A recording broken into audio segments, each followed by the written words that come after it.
Hello friends, welcome to Nitish family. 100 day weight loss சேலஞ்சில் day 14ஓட routine என்ன அப்படின்னு தான் பார்க்க போகிறோம். அங்கே வீடியோக்குள்ளே போகலாம். காலையில் எந்திரிச்சதுமே நிதிஷ் தண்ணி குடிக்க ஆரம்பிச்சிட்டான். இன்னைக்கு எந்திரிச்சது கொஞ்சம் லேட்டு தான், 6:45 தான் எந்திரிச்சான். எக்ஸசைஸ் பண்ணணும் அப்படின்ற மூடு இல்லை. இன்னைக்கு பண்ணலாமா, நாளைக்கு பண்ணிக்கிறேன் அப்படின்ட்டான். ஓகேன்னு விட்டாச்சு.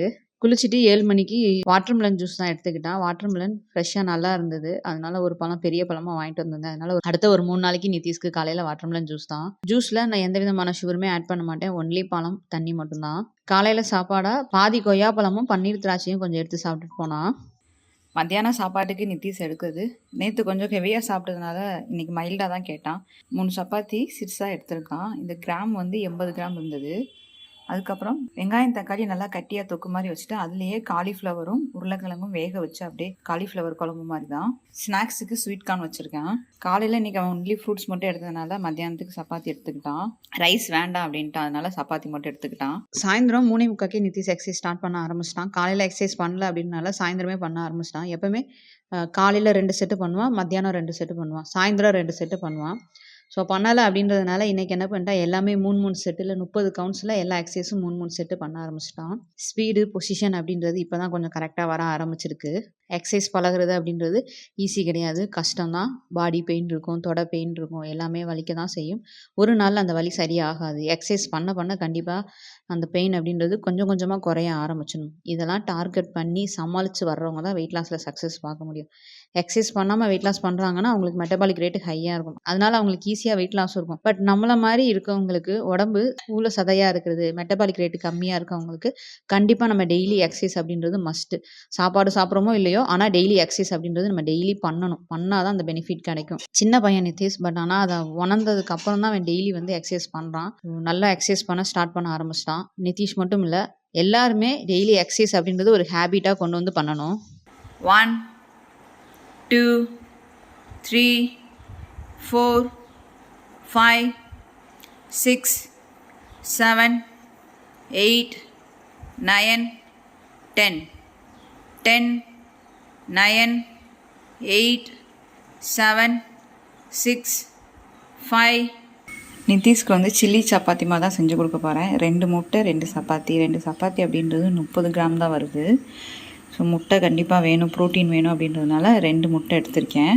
பேனில் எண்ணெய் ஊற்றிருக்கேன். கொஞ்சம் வெங்காயம், ஒரு வெங்காயம் அளவுக்கு தான் போட்டிருக்கேன். தேவையான அளவு உப்பு வந்து முட்டைக்கும் சேர்த்து தான் போட்டிருக்கேன். வெங்காயம் ஒரு 2 நிமிஷம் வதக்கிக்கலாம். வெங்காயம் வதங்கும் போதே இந்த கொஞ்சம் எண்ணெய் இருக்கும்போதே வீட்டு மிளகா பொடி தான் ஒரு 1/2 டீஸ்பூன் அளவுக்கு எடுத்துக்கிறேன். எல்லாத்துக்குமே ஒரே மிளகா பொடி தான் நாங்கள் யூஸ் பண்ணுவோம். அந்த மிளகா அப்படி தான் போட்டிருக்கேன். நிதிஷ்க்கு இது ரொம்ப பிடிக்கும். உருளைக்கிழங்குக்கு வெங்காயம் வதக்கும் போதே இது போட்டோம் அப்படின்னா அந்த எண்ணெயில் நல்லா வதங்கும் மசாலா. 2 முட்டை உடச்சி ஊற்றிருக்கேன். முட்டை அரை வேக்காடு இருக்கிற வரைக்கும் வேகட்டும். முட்டை அரை வேக்காடு வேகும்போது இந்த மசாலாவோடு சேர்த்து சப்பாத்தி போட்டு லைட்டாக கரம் மசாலா போட்டுக்கலாம். அந்த சப்பாத்தியும் முட்டையும் நல்லா மிங்கிள் ஆகிற வரைக்கும் நல்லா கரண்டி வச்சு லைட்டாக கொத்தி விட்டு ஒரு 5 நிமிஷத்துக்கு நல்லா மெதுவாக கொத்தி விட்டோம் அப்படின்னா நல்லா உதிரி உதிரியாக வந்துடும். நீங்கள் கடையில் வாங்குகிற கொத்து பரோட்டா, முட்டை கொத்து பரோட்டா மாதிரியே சூப்பராக இருக்கும். நல்லா உதிரி உதிரியாகவும் இருக்கும். அந்த முட்டை கவுச்சி வாடையும் அடிக்காது. ஸோ இந்த மாதிரி இருந்தால் நிதிஷ்க்கு ரொம்ப பிடிக்கும். அதனால நம்ம வெளியே வாங்கி கொடுக்கணும்னு அவசியம் இல்லை. மைதா மாவு யூஸ் பண்ணாமல் நம்ம கோதுமை மாவுலேயே சப்பாத்திலேயே நல்ல கொத்து பரோட்டா மாதிரி வீட்டிலேயே செஞ்சு கொடுத்துடலாம். வீட்டில் வந்து அவங்களுக்குன்னு ஸ்பெஷலாக செஞ்சு கொடுக்கும்போது அவங்க அதை ரொம்ப விரும்பி சாப்பிட்றாங்க. வெளியில் சாப்பிட்றதோட வீட்டில் செஞ்சு கொடுக்குறோம் அப்படின்றத அது ஹெல்த்தியாக இருக்கும்போது அக்செப்ட் பண்ணி சாப்பிட்டுக்கிறாங்க. பட் நம்ம தான் நிறைய கற்றுக்க வேண்டியதாக இருக்குது. இப்போ இருக்க பசங்களுக்கு தகுந்த மாதிரி அம்மாமார்களும் நிறைய கற்றுக்க வேண்டியதாக இருக்குது. டே 14 healthy meals, exercise, cycling, no junk food. என்னடா நேற்று பிரியாணி சாப்பிட்டு குறைஞ்சிருக்கு. எக்ஸசைஸ் பண்ணால் நைட்டு சாப்பிடல இல்லை, நைட்டு சாப்பாடு சாப்பிடல. ஸோ 57.7 kgயா? Very good. 25 டேஸ்க்குள்ளே 55 வரணும். டார்கெட் பண்ணு, எக்ஸசைஸ் இன்க்ரீஸ் பண்ணு, ஓகேவா? ஸோ நிதிஷ் ரொம்ப டயர்டாக இருந்ததுனால அவனோட ஃபேஸ் காமிக்க வேணாம், எனக்கு தூக்கம் வருதுமா அப்படின்ட்டான். அதனால ஒன்லி டிக்கு மட்டும் அடிச்சுட்டு தூங்க போயிட்டான். தூங்கும்போது மணி 10 ஆயிடுச்சு. ஸோ டே 14 நிதிஷ் சக்ஸஸ்ஃபுல்லாக ஃபினிஷ் பண்ணிட்டான்.